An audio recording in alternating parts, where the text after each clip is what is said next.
और फिर नरेंद्र मोदी 24 घंटे घूमता रहता है, कहता है कि मैं ओबीसी हूं। आप गुस्सा मत कीजिए, वे नामदार है, हम तो कामदार है। मैं से आता हूं। जैसे ही मैंने ये देश के एक्सरे की बात की, वो नरेंद्र मोदी कांपने लग गया।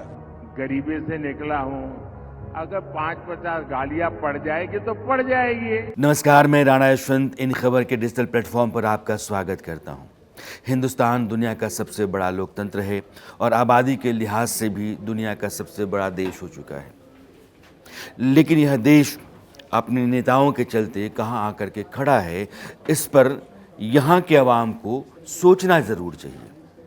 चुनाव चल रहे हैं और चुनाव में मुद्दे रहते हैं, एक दूसरे के ऊपर हमला रहता है, कोई किसी को ना बख्शे, इस बात की हर मुमकिन कोशिश रहती है और चलना चाहिए। असहमतियाँ, विरोध, यह सब कुछ लोकतंत्र की ताकत है, प्राणवायु है। लेकिन जब विरोध, असहमतियाँ वैमनस्य में या फिर बदजुबानी में यहाँ तक आ जाएं कि देश का जो शीर्ष नेतृत्व है, ऊपरी पांत के जो नेता हैं, वो तुम तड़ाक पर आ जाएं और वो भी तुम तड़ाक संवैधानिक पदों पर बैठे लोगों के लिए, तो यह मानकर चलिए कि इससे अधिक अवनति लोकतंत्र की कभी हो नहीं सकती। राहुल गांधी अपनी चुनावी सभाओं में प्रधानमंत्री के बारे में बोलते बोलते तू तड़ाक पर आ गए और उन्होंने जो कुछ कहा है, मैं चाहता हूं कि आप एक बार सुनिए, क्योंकि ये कहना थोड़ा मुश्किल है। और फिर नरेंद्र मोदी 24 घंटे घूमता रहता है, कहता है कि मैं ओबीसी हूं। जैसे ही मैंने ये देश के एक्सरे की बात की, वो नरेंद्र मोदी कांपने लग गया। राहुल गांधी के इस बयान को नरेंद्र मोदी ने अपनी चुनावी रैलियों में उठाया और जैसे वो पुराने हमलों का जवाब देते रहे हैं, वैसे ही उन्होंने इस बार भी जवाब दिया, वो नामदार मैं कामदार। आप गुस्सा मत कीजिए, वे नामदार है, हम तो कामदार है। सवाल ये है कि जब वैसे लोग जो या तो प्रधानमंत्री हैं या प्रधानमंत्री बनने का सपना देख रहे हैं या उसी पांत के लोग हैं, तो भारत में जो शीर्ष नेतृत्व है, चाहे वो सत्ता पक्ष का हो या विपक्ष का हो, एक जमात है और वो हिंदुस्तान की नुमाइंदगी करते हैं। मैं नीचे नहीं जा रहा हूँ, नीचे तो सड़ान भरी गई है, लेकिन अगर आप ऊपर आकर के संवैधानिक पदों पर बैठे हुए व्यक्ति के बारे में, राष्ट्रपति, प्रधानमंत्री, चीफ जस्टिस ऑफ इंडिया, अगर इनके बारे में तुम तड़ाक करने लगते हैं, तो उसके बाद आपने हर सीमा तोड़ दी है, सारी सीमाएं लांघ दी हैं। फिर लोकतंत्र कहने के लिए है, आपने इसको गंध तंत्र में तब्दील कर दिया है। गंध तंत्र बोल रहा हूं मैं। और यह जो माहौल गंधलाता है, तो फिर नीचे तक यही सड़ान जाती है और फिर पूरा समाज और लोकतंत्र बजबजाने लगता है। लेकिन जिन लोगों ने इस देश की बुनियाद रखी आज़ादी के बाद, उन लोगों ने कैसे सिलसिले शुरू किए, उन्होंने कौन सी परंपरा डाली, अगर आप उसको एक बार देखते हैं तो इस गिरावट का अंदाज़ा आपको होगा। 2-3 वाक़ये मैं आपको सुनाता हूँ। 2006 में मनमोहन सिंह प्रधानमंत्री थे, सोमनाथ चटर्जी सीपीएम के नेता, वो स्पीकर थे और अटल बिहारी वाजपेयी एनडीए में नेता प्रतिपक्ष थे। अटल बिहारी वाजपेयी की अगुवाई में जो एनडीए था, वो सदन में शोर शराबे पर आमादा था। मामला एक कांड का था जिसको हम अनाज के बदले तेल घोटाला कहते हैं।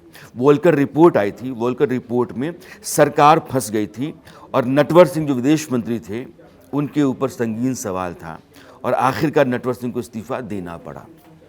लेकिन उस दौरान जब एनडीए विरोध कर रहा था, तो एक वक्त ऐसा था कि विरोध बहुत चल रहा था, शोर ज़्यादा था और सोमनाथ दा को ऐसा लगा कि वो थोड़ा बहुत काम जो सरकारी है वो निपटा लें। उस विपक्ष के विरोध के दौरान उन्होंने अपना काम निपटाया। यह बात एनडीए के नेताओं को नागवार गुजरी। उन्होंने विरोध में एक चिट्ठी लिखी कि आप निष्पक्ष नहीं हैं, आप भेदभाव करते हैं, जबकि आप स्पीकर के पद पर बैठे हुए हैं। और पहला दस्तखत अटल बिहारी वाजपेयी का था। जब विरोध पत्र गया सोमनाथ चटर्जी के पास, उन्होंने देखा कि अटल बिहारी वाजपेयी का नाम सबसे ऊपर है, तो उन्होंने कहा कि अब जब वाजपेयी को मुझ पर भरोसा नहीं है, तो मैं यह पद नहीं रखना चाहता हूँ। इस्तीफा देने का मन उन्होंने बना लिया। वाजपेयी को यह बात पता चली, वो दौड़े दौड़े सोमनाथ चटर्जी के पास गए, बोले कि दादा ये लोकतंत्र है, हम संसद में बैठे हैं, आप स्पीकर के ओहदे पर हैं, मैं विपक्ष का नेता हूं, आपसे मेरी नाराजगी हो सकती है, व्यक्तिगत नहीं है। आप ईमानदार हैं निजी तौर पर, मैं जानता हूं, लेकिन विपक्ष नेता के रूप में जब मैं विरोध पत्र दे रहा हूं तो उस पर मेरा दस्तखत होगा। उन्होंने हाथ पकड़ के सोमनाथ दा को मनाया। अब ये सोमनाथ चैटर्जी और वाजपेयी की कहानी मैं आपको 77 में लेकर चलता हूं। जब इमरजेंसी आ गई, इंदिरा जी ने इमरजेंसी लाद दी देश के ऊपर, तो सभी नेता गिरफ्तार हुए और सबके जो ज़रूरी कागजात थे पासपोर्ट वगैरह की तरह वो जब्त कर लिए गए। तो सोमनाथ चैटर्जी का भी पासपोर्ट जब्त हुआ। इमरजेंसी हटी, जनता पार्टी की सरकार आई, अटल बिहारी वाजपेयी विदेश मंत्री बने। सोमनाथ चैटर्जी अपने पासपोर्ट के लिए तब के पश्चिम बंगाल के मुख्यमंत्री सिद्धार्थ शंकर रे को कह रहे थे कि मेरा पासपोर्ट फंसा हुआ दिल्ली में, मंगवा दीजिए, मुझे बाहर जाना है, लेकिन आया नहीं। तो सोमनाथ दा दिल्ली आए, वो वाजपेयी के पास गए, बोले कि देखिए ना, वो इमरजेंसी के दौरान मेरा पासपोर्ट इन्होंने जब्त कर लिया था और मिला नहीं है, मुझे बाहर जाना है। वाजपेयी जी ने अधिकारी को बुलाया एक और कहा कि सोमनाथ दा हैं, इनका पासपोर्ट तुरंत अभी आप दे दीजिए। और कुछ घंटों के बाद सोमनाथ दा को पासपोर्ट दे दिया गया। वो लेफ्ट के नेता, वाजपेयी राइट विंग के नेता, पोल्स अपार्ट, दो सिरे पर वैचारिक तौर पर खड़े नेता, लेकिन लोकतांत्रिक मर्यादाएं कितनी संपन्न थीं, कितनी मजबूत थीं, आप इसे समझ सकते हैं। लालू प्रसाद यादव के बारे में आप 10 सवाल कर सकते हैं, लेकिन जब लोकतंत्र में व्यवहार की बात आती है तो वहाँ कई उदाहरण आपको लालू प्रसाद यादव के जरिए भी मिलेंगे। 1990 में जो बिहार के मुख्यमंत्री थे और अयोध्या की यात्रा पर सोमनाथ से जो यात्रा चली थी, आडवाणी जी थे। 30 अक्टूबर 1990 को उस यात्रा को अयोध्या पहुंचना था। वो यात्रा बिहार से गुजर रही थी, गुजरात से होते हुए बिहार पहुंची थी। 23 अक्टूबर को समस्तीपुर में लालू प्रसाद यादव ने आडवाणी जी को गिरफ्तार करवा लिया। अशोक सिंघल, लाल कृष्ण आडवाणी वगैरह गिरफ्तार हो गए और एक गेस्ट हाउस में उनको भेज दिया गया ससम्मान। बाद में लालू प्रसाद यादव ने फ़ोन किया आडवाणी जी को, कहा कि सर, आपकी गिरफ्तारी मेरे ज़रूरी थी, अपने मन में मेरे खिलाफ कुछ मत रखिएगा। और जब तक आडवाणी जी उस गेस्ट हाउस में रहे गिरफ्तार होकर के, लालू प्रसाद यादव ने लगातार फ़ोन किया और उनकी खैरियत पूछते रहे। ये कुछ उदाहरण मैं इसलिए रख रहा हूं ताकि अंदाज़ा हो कि नेताओं ने एक दूसरे का सम्मान कैसे रखा, और विरोध के मंच पर भी वैचारिक विरोध था, वो व्यक्तिगत नहीं था, जुबान नीचे नहीं आती थी। एक मामला मैं आपको वाजपेयी जी का सुनाता हूं, कई बार उन्होंने सदन में भी कहा है। वो पहले नेहरू जी के काल में जब विदेश मंत्रालय जाया करते थे तो कॉरिडोर में नेहरू जी की फ़ोटो लगा करती थी। जब 77 में जनता पार्टी की सरकार आ गई तो विदेश मंत्री बन गए वाजपेयी जी।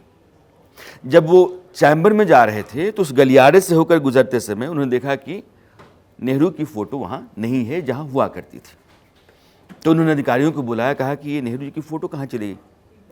तो उन्होंने कहा कि वो हमने हटा दिया था। तो बोले कि नहीं, फ़ोटो आप लाके लगाइए। और वाजपेयी विदेश मंत्री के तौर पर नेहरू की फ़ोटो को उसी गलियारे में वहीं लगवा करके तब आगे बढ़े। एक और वाकया सुनाया करते थे। एक दिन सदन में उन्होंने नेहरू का विरोध किया, और विरोध इस तरीके से था जिसको आप बहुत तीखा कह सकते हैं, और नेहरू जी सुनते रहे। शाम को एक दावत में मुलाकात हुई, कुछ विदेशी मेहमान भी थे, तो नेहरू ने बुलाया उनको और कहा कि तुमने आज बहुत अच्छा बोला। और एक मेहमान से परिचय कराते समय उन्होंने कहा कि ये नौजवान लड़का है हमारे देश का, ये होने वाला प्रधानमंत्री है। आप समझिए कि अटल बिहारी वाजपेयी जनसंघ के नेता और नेहरू उस नीति से अपने आप को कहीं भी जोड़कर नहीं देखना चाहते थे। उस विचारधारा से कोसों दूर नेहरू अपने आप को रखते थे और थे भी। लेकिन अटल बिहारी वाजपेयी ये हमारे देश का नौजवान नेता है, संभावनाओं से भरा हुआ है, एक दिन प्रधानमंत्री बनेगा। वैचारिक सहमतियाँ अपनी जगह पर हैं, लेकिन सम्मान देना, बढ़ाना, देश की समस्याओं पर मिलकर के बात करना और देश के बारे में सबसे पहले सोचना, और ये जो शब्दों की लक्ष्मण रेखा है जुबान की, उसको कभी नहीं लांघना। जब 1991 में नरसिम्हा की सरकार आई तो पाकिस्तान ने कश्मीर का मुद्दा उठाया और भारत के लिए बड़ा संकट था। अगर वो मुद्दा यूनाइटेड नेशंस में पास हो जाए, उस पर वोटिंग हो जाए, वोटिंग के बाद पास हो जाए, तो भारत के लिए संकट खड़ा हो सकता था। एक डेलीगेशन जेनेवा में हिंदुस्तान का गया।